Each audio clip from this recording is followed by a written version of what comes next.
मुसलमानों सबसे पहले इन मौलवी साहिब को ध्यान से सुने। या अल्लाह नहीं कहते, और नारा रिसालत में क्या कहते हैं? साहब मोहम्मद रसूलुल्लाह बोलो, या रसूलुल्लाह क्यों बोलते? तो ये बहर के जिहालत पे चूंकि अमल होता है तो ये इसमें शिर्क भी होता है। नारा रिसालत क्या, नारा लगाते हैं और नबी सल्लल्लाहु अलैहि वसल्लम को पुकारते हैं और नात खानी के नाम पर उसमें ऐसे अशार कहे जाते हैं जैसे नबी खिलाता है और नबी का हम गुम। तो हम देखें मुसलमानों, ये लोगों को ये समझा रहे हैं, ये पैगाम देने की कोशिश कर रहे हैं कि या रसूल अल्लाह कहना शिरक है। जो नारे रिसालत पर या रसूल अल्लाह कहते हैं ये शिरक है। और देखिए, जबकि मुसलमानों मैंने अपनी पिछली वीडियो में बताया था कि अल्लाह तबारक व तआला ने कई जगह पर कुरान मजीद फुरकानुल हमीद में अपने नबियों को या के साथ पुकारा है। कहीं तो या आदम कहा है, कहीं तो या ईसा कहा है, कहीं तो या इब्राहिम कहा है, कहीं तो या यूसुफ कहा है, कहीं तो या ईसा कहा है, कहीं तो या मोहम्मद कहा है।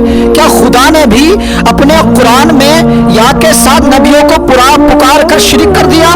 नाऊज़ु बिल्लाह। और रही बात मुसलमानों, ये कह रहे हैं, देखो नातों में ऐसे अशार पढ़ते हैं कि नबी हमें देते हैं और हम खाते हैं और उनके गुण गाते हैं। तो देखिए मुसलमानों, यकीनन अल्लाह तबारक व तआला ने पूरी कायनात को जो वजूद बख्शा है मुस्तफ़ा की वजह से बख्शा है। मुस्तफ़ा के सदक़े से अल्लाह ने पूरी कायनात को वजूद बख्शा है।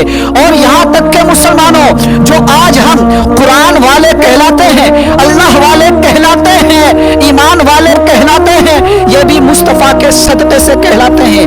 अगर मुस्तफ़ा हमें ना बताते कि अल्लाह कौन है तो हमें मालूम ना होता, हम ईमान वाले ना होते, हम कुरान वाले ना होते।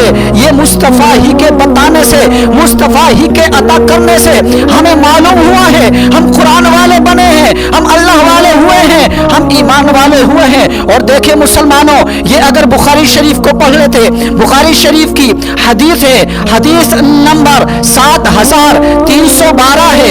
मुस्तफ़ा फरमाते हैं अल्लाह देता है और मैं तकसीम करता हूँ। तो मुसलमानों, मुस्तफ़ा तकसीम करते हैं, तो जब मुस्तफ़ा तकसीम करते हैं तो हम मुस्तफ़ा से लेते हैं, मुस्तफ़ा से मांगते हैं, क्योंकि अल्लाह के अता से मुस्तफ़ा देते हैं दुनिया जहान को।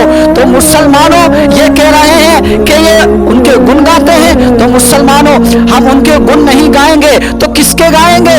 आज अगर इन्हें कोई इन मौलवियों को चंदा दे दे, कुछ रुपए दे दे, तो उसके गुण गाते गाते नहीं थकते हैं, उसकी तारीफ करते करते नहीं थकते हैं। मुसलमानों, जिनके सदक़े से हमें कुरान मिला, जिनके सदक़े से ईमान मिला, जिनके सदक़े से हम मुसलमानों अल्लाह वाले हुए, अल्लाह वाले कहलाते हैं, उनके गुण नहीं गाए।